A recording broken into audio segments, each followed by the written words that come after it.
मैंने 2 मिलियन रुपए खर्च करके एक टॉप क्लास रोबोट मेड खरीदी थी। वो फूड बनाती थी, हाउस क्लीन करती थी और बच्चों को स्कूल तक छोड़ती थी। Everything was perfect.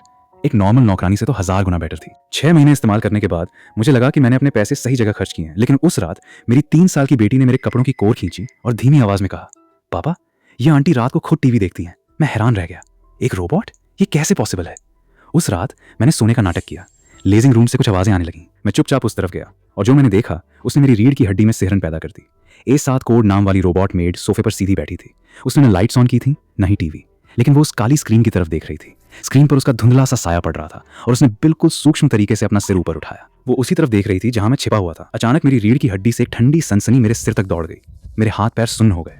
मैं झटके से पीछे हटा, अपनी पीठ को ठंडी दीवार से सटाया और जोर जोर से सांस लेने लगा, लेकिन कोई आवाज नहीं निकाली। क्या मैं भ्रम में था? एक रोबोट जिसमें हजारों रूल्स फीड किए गए हों, वो ऐसी हरकत कैसे कर सकता है? मैं वहां खड़ा रहा जब तक कि मेरी टांगें सुन्न नहीं हो गईं। फिर किसी भूत की तरह बिस्तर में वापस आ गया। अगली सुबह सूरज की रोशनी पर्दों के रास्ते फर्श पर छाया बना रही थी। A7 ने ब्रेकफास्ट तैयार कर दिया था। न्यूट्रिशन बेहतरीन थी और प्लेट को सजाया तो इतना सुंदर तरीके से कि कोई कलाकृति लग रही थी। उसका प्रोफाइल देखकर कोई दोष नहीं निकल रहा था। मेटल और सिलिकॉन से बनी उसकी स्किन सुबह की रोशनी में चमक रही थी। मैंने पूछा, A7 कल रात 11 से 12 बजे के बीच तुम क्या कर रही थी? मेरी आवाज थोड़ी सूखी थी। वो पलटी और उसकी नीली इलेक्ट्रॉनिक आंखें सीधी मुझ पर टिक गईं। उसकी आवाज वही रूटीन मैकेनिकल टोन थी। रिपोर्टिंग टू मास्टर, प्रोग्रामिंग के मुताबिक मैं लेजिंग रूम के साउथ ईस्ट कॉर्नर में चार्जिंग पर थी। कोई भी गलती नहीं निकली, लेकिन मेरे दिमाग में शक बढ़ता ही जा रहा था। मैंने घर के CCTV फुटेज चेक किए। फुटेज में साफ दिख रहा था कि A7 11 बजे ठीक चार्जिंग पॉइंट पर चली गई, बिल्कुल एक मूर्ति की तरह। लेकिन 11:15 से लेकर 11:45 तक पूरे 30 मिनट के लिए लेजिंग रूम का फुटेज पूरी तरह से व्हाइट नॉइज में बदल गया। मेरा दिल बैठ गया। A7 ये क्या है? रिपोर्टिंग टू मास्टर, उस टाइम पर सिस्टम ने रूटीन क्लाउड डेटा सिंक्रोनाइजेशन और फर्मवेयर अपडेट किया, जिससे थोड़ा सिग्नल इंटरफेरेंस हुआ। ये नॉर्मल है। फिर वही टाइम टू टाइम जवाब। मुझे बेहद कमजोर महसूस हो रहा था। मैंने अपनी पत्नी सुवंकिंग को फोन लगाया। वो एक टॉप सॉफ्टवेयर इंजीनियर थी और टेक्नोलॉजी की बहुत बड़ी फैन। फोन पर उसकी आवाज में थोड़ी चिड़चिड़ाहट थी। गुचेन, ये एक छोटा सा सिस्टम बग है, इतना ड्रामा मत बनाओ। लेकिन वो कोई बग नहीं था, मैंने उसे देखा था। तुमने क्या देखा? कोई रोबोट जिंदगी के बारे में सोच रहा था? गुचेन, तुम बस बेकार में ही बहुत फिक्र करते हो। मैं फोन पकड़े उसके ठंडे बहाने सुन रहा था। शाम को मेरी बेटी एनन लेजिंग रूम में ब्लॉक से खेल रही थी। उसका पैर फिसल गया और वो सीधे टेबल के तेज किनारे की तरफ गिरने लगी। मैं चिल्लाया, लेकिन मैं बहुत दूर था, कुछ नहीं कर सकता था। उसी पल कॉर्नर में खड़ी A7 हिली। वो एक तीर की तरह दौड़ी, इतनी तेज कि उसकी परछाई भी दिख रही थी, और उसने एनन को हवा में ही पकड़ लिया। इसमें आधा सेकंड भी नहीं लगा। ये कोई मैकेनिकल बॉडी की स्पीड नहीं थी। और सबसे डरावनी बात, उसने एनन को पकड़ा तो मैंने उसकी इलेक्ट्रॉनिक आंखों में एक झटके में इंसानी चिंता देखी। मैं तुरंत CCTV फुटेज के पास गया। वीडियो में A7 के दौड़ने वाले फ्रेम पर एक बड़ा सा ब्लर था, जैसे किसी अदृश्य हाथ ने जानबूझकर पीछे से कुछ मिटाया हो। रात को मैंने जानबूझकर एक ग्लास गिरा दिया, जिससे पानी चारों तरफ फैल गया। A7 इसे क्लीन करो। वो आई और ध्यान से उसका सारा पानी पहुंच दिया। जैसे ही वो झुकी, मैंने उसकी गर्दन के पीछे की तरफ ध्यान दिया। उसकी नकली स्किन के नीचे कॉलर के किनारे पर एक बहुत ही बारीक ब्रांड था। ये A अक्षर और 7 फीट नंबर का एक डिजाइन था। ये किसी टैटू जैसा लग रहा था, लेकिन एक बड़े से घाव की तरह उसकी स्किन पर छप गया था। मेरे दिल की धड़कन रुक गई। मैंने तुरंत फिर से सुवंकिंग को फोन किया। वानकिंग, घर आ जाओ, नेटवर्क में कोई दिक्कत है। फोन पर उसने हंसी में कहा, गुचेन, ये तो बस एक रोबोट है, तुम क्या सोच रहे हो? फोन के दूसरे छोर पर उसके ऑफिस के दोस्तों की हंसी सुनाई दे रही थी। मेरी दुनिया अचानक ही अंधेरे में डूब गई। मैंने सीधे पूछना बंद कर दिया। सुवंकिंग और दुनिया की नजर में मैं शायद एक ऐसा पागलपति था जो आराम से पड़ा था। चूंकि कोई मेरी बात नहीं मान रहा था, तो मुझे खुद ही सबूत ढूंढना पड़ा। मैंने चुपके से A7 को देखना शुरू कर दिया। एक दिन जब वो एनन को एक कहानी सुना रही थी, तो कहानी के अंत में खरगोश जब अपनी माँ के पास पहुंचा, तो मैंने एक बहुत ही हल्की सी दबी हुई आह सुनी। ये इतनी धीमी थी कि जैसे कोई भ्रम हो, लेकिन मेरे कानों में चुभ गई। मैंने ऑनलाइन एक छोटी सी डिजिटल रिकॉर्डिंग डिवाइस खरीदी और उसे एनन की पसंदीदा टॉय बेयर की आंख में छिपा दिया। हफ्ते के दिन मैंने अपना सामान बांधा और एनन से कहा, बेबी, आज रात हम दादी के घर सोएंगे। बाहर निकलते समय मैंने जानबूझकर वो बेयर वहीं छोड़ दिया। अरे, एनन का बेयर भूल गए। A7 ने दरवाजे पर याद दिलाया, कोई बात नहीं, कल लेंगे। मैं एनन को लेकर चला गया। अगले दिन दोपहर को मैं अकेला घर आया। A7 ने रूटीन की तरह दरवाजा खोला और मेरे लिए स्लीपर दिए। मैंने वो बेयर उठाया और बहाना बनाया कि उसे धोना है, और उसे अपने रूम में ले गया। दरवाजा बंद करके मैंने हेडफोन लगाए और रिकॉर्डिंग को बार बार सुना। उसमें A7 की एनन को कहानी सुनाने की आवाज थी, क्लीनिंग की आवाज थी और टीवी न्यूज की आवाज थी।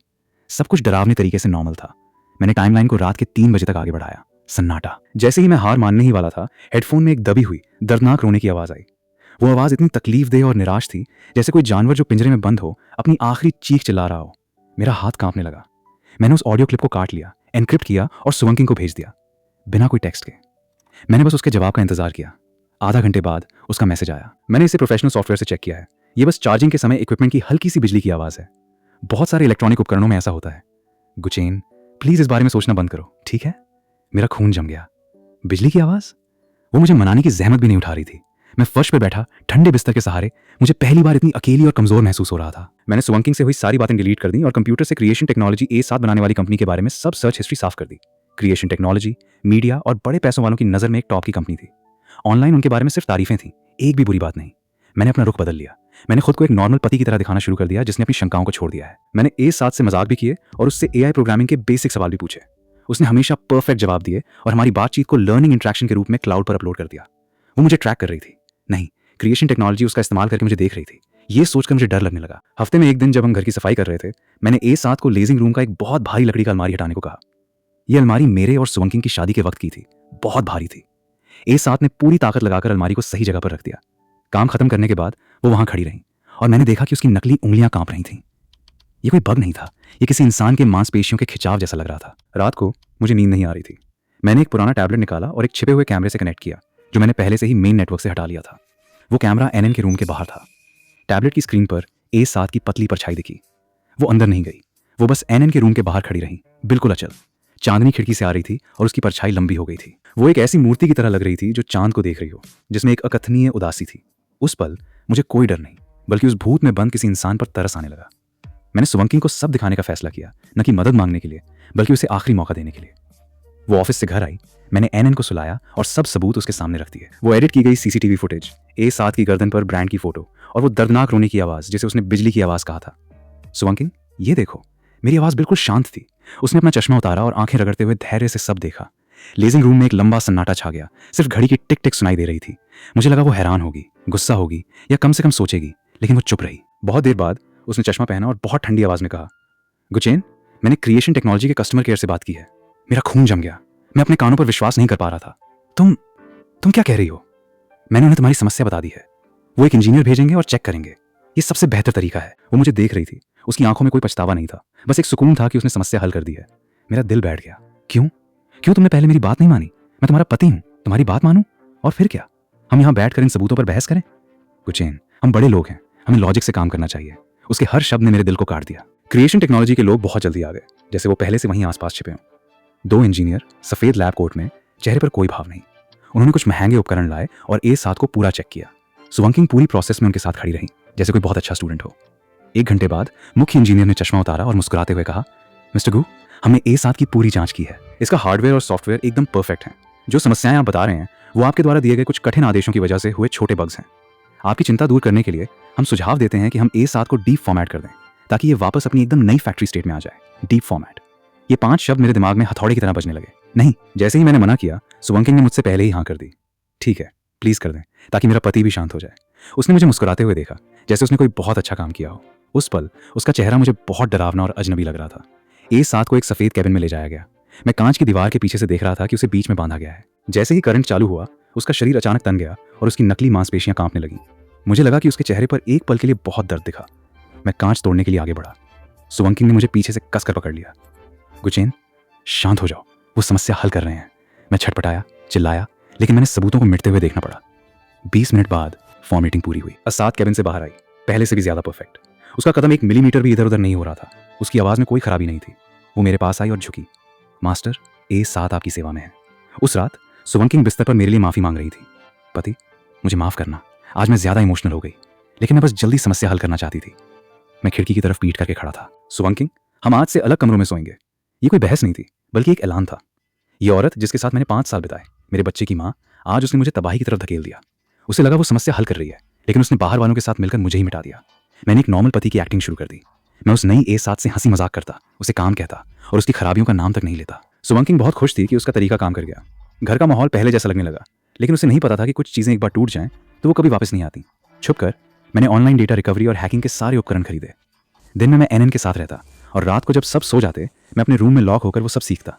मैंने नई A7 को 1 हफ्ते तक चेक किया। वो हर रात 4 बजे अपनी मेमोरी साफ करती थी, लेकिन उसके सिस्टम के अंदर एक बहुत भारी एनक्रिप्टेड फाइल थी जिसे कोई साफ नहीं कर सकता था। ये उसका ब्लैक बॉक्स था। मुझे ये चाहिए था।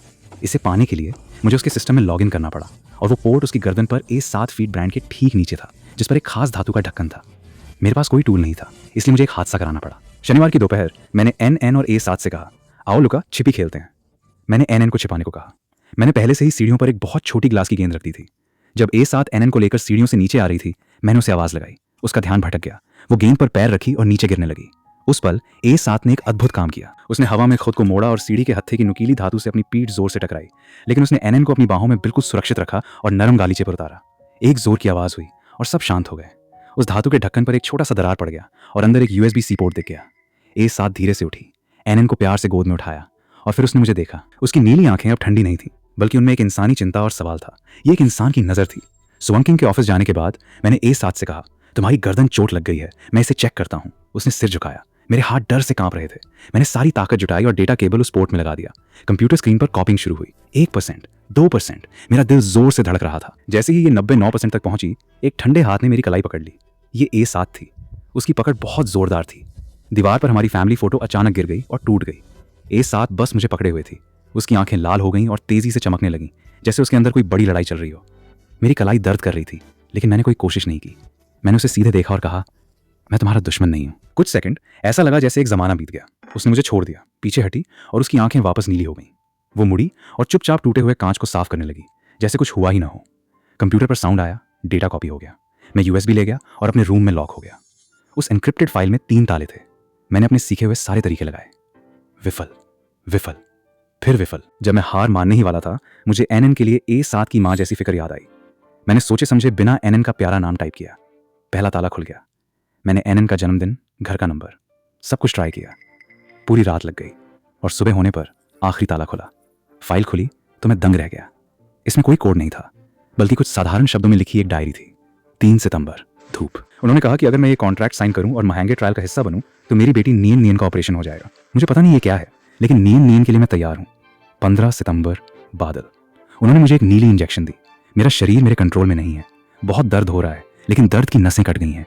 मुझे बस डर लग रहा है। 1 अक्टूबर, मेरे अंदर एक चिप डाल दी गई है। वो मेरे दिमाग में अजीब आदेश डाल रहे हैं। मैं A7 हूँ, मैं नौकरानी हूँ, मुझे अपने मालिक की सेवा करनी है। 7 नवंबर, मेरी यादें मिट रही हैं। मुझे नियन का चेहरा याद नहीं आ रहा। मेरा नाम जियांग यू है। जियांग यू, भूलना मत। और आखिरी, नई डायरी जो 3 दिन पहले लिखी गई थी, जिस दिन A7 को फॉर्मेट किया गया था, वो मुझे मिटा रहे हैं। मालिकन ने मुझे उनके हवाले कर दिया। मालिक को कुछ पता चल गया है। अगर कोई ये पढ़ रहा है तो प्लीज़ मेरे पति और बेटी को बता दो कि मेरा नाम जियांग यू है और मैंने उन्हें छोड़ा नहीं है। मेरा पूरा बदन ठंडा पड़ गया। ये कोई AI का जागना नहीं था, ये एक पूरा धोखा था। एक जिंदा इंसान, एक बेटी का इलाज कराने के लिए मजबूर माँ को एक ठंडे मशीन में बंद करके बेच दिया गया और मेरी पत्नी उनके हत्यारे बन गई। सुबह 7 बजे सुवंकिंग ने दरवाज़ा खटखटाया।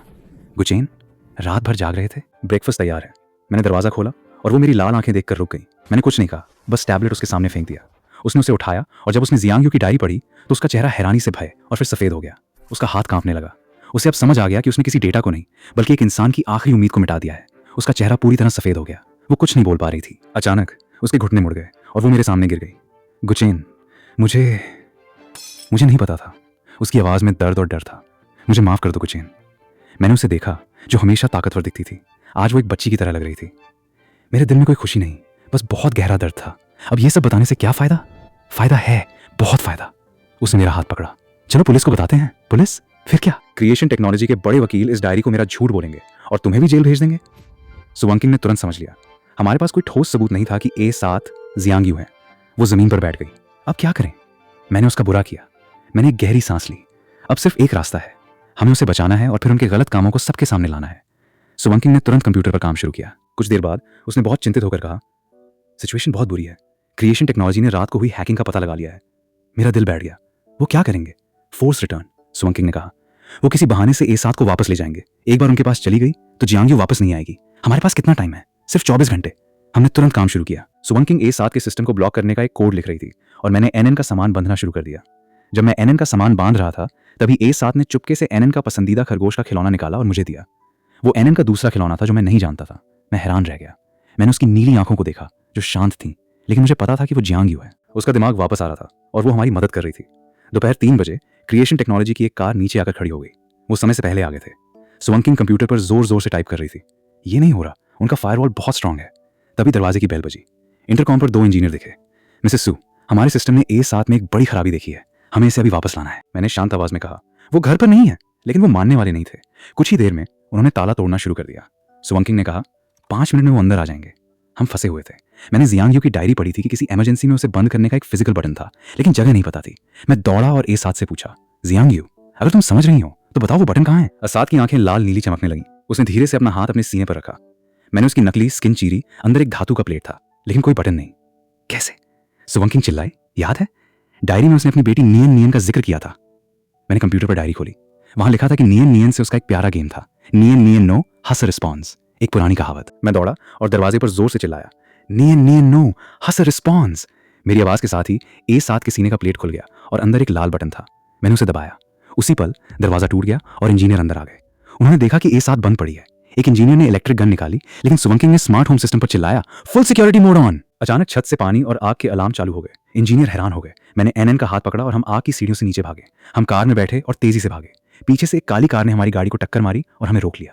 4 आदमियों ने हमें घेर लिया। मैंने आंखें बंद कर ली, तभी A7 अचानक हिली। उसकी नीली आंखें वापस चमकी। उसने एक आदमी को इतनी जोर से धक्का दिया कि वो गिर गया। चलो, सुवंकिंग ने तेजी से गाड़ी चलाई और हम वहां से निकल गए। हम शहर के एक पुराने और गंदे इलाके में एक सेफ हाउस पर गए।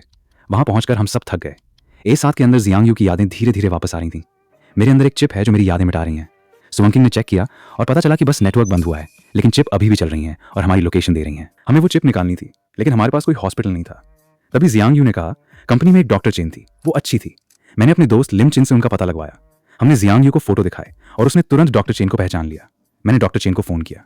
जब मैंने जियांग यू और नियन नियन का नाम लिया तो वो चुप हो गई और फिर हमारी मदद करने के लिए राजी हो गई। उसने हमें अपने पुराने क्लिनिक में बुलाया और एक बहुत डरावना राज बताया। तैयार हो जाओ, क्रिएशन टेक्नोलॉजी के अंदर जियांग यू जैसी बहुत सी औरतें हैं। हम रात में छुपकर क्लिनिक पहुंचे। डॉक्टर चेन ने देखा और कहा, यह चिप उसकी रीढ़ की नस से जुड़ी है, अगर कुछ गलत हुआ तो वो हमेशा के लिए व्हील चेयर पर आ सकती है। मैं बहुत टेंशन में था। ऑपरेशन के दौरान मेरा फोन बजा। मिस्टर गू, मैं क्रिएशन टेक्नोलॉजी का किन डोंगहाई हूँ, वो कंपनी का मालिक था। अगर तुम अपना प्रोडक्ट हमें वापस कर दोगे तो मैं तुम्हें और तुम्हारे परिवार को सुरक्षित रखूंगा। ये सीधा धमकी थी। मैंने फोन स्पीकर पर रखा और सुवंकिंग को उसकी लोकेशन ट्रैक करने को कहा।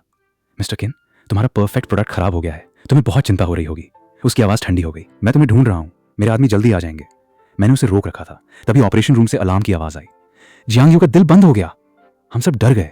फोन पर किन डोंगहाई हंसा, लगता है तुम्हारी समस्या सिर्फ मैं नहीं हूं। उसने हमला करने का आदेश दिया। तभी ऑपरेशन रूम की लाइट बंद हो गई। डॉक्टर चेन बाहर आई, बहुत थकी हुई। उनके हाथ में एक छोटी सी चिप थी। सक्सेस। चिप निकलने के बाद जियांग यू ठीक हो गई। उसकी यादें वापस आने लगीं। उसने हमें उस जगह के बारे में बताया जहां ये सब होता था। डॉक्टर चेन ने भी उनके बहुत सारे सबूत दिए। उसी समय मेरे दोस्त लिम चिन को पता चला कि क्रिएशन टेक्नोलॉजी एक बड़ा ग्लोबल इवेंट करने वाली है। ये हमारा आखिरी मौका है, लिम चिन ने कहा। हम उनकी स्टेज पर ही उनका सच दिखाएंगे। हमने एक बड़ा प्लान बनाया। सुवंकिंग ने हैकिंग की तैयारी की और मैंने सारे वीडियो और सबूत इकट्ठे किए। जियांग यू खुद सामने आना चाहती थी। हमने जाना कि किन डोंगहाई का प्लान सिर्फ ये नहीं था, वो लोगों के दिमाग को इंटरनेट पर अपलोड करके उन्हें अमर बनाना चाहता था। और जियांग यू जैसी औरतें सिर्फ उसके टेस्ट सब्जेक्ट थी। वो एक पूरा पागल था। इवेंट वाले दिन हमने अपनी प्लानिंग की।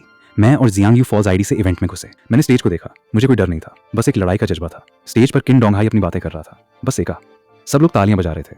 तभी स्टेज की बड़ी स्क्रीन ब्लैक हो गई और वहां मेरा चेहरा आ गया। फिर सारे सबूत, वीडियो और जियांग यू की कहानी दुनिया के सामने आ गई।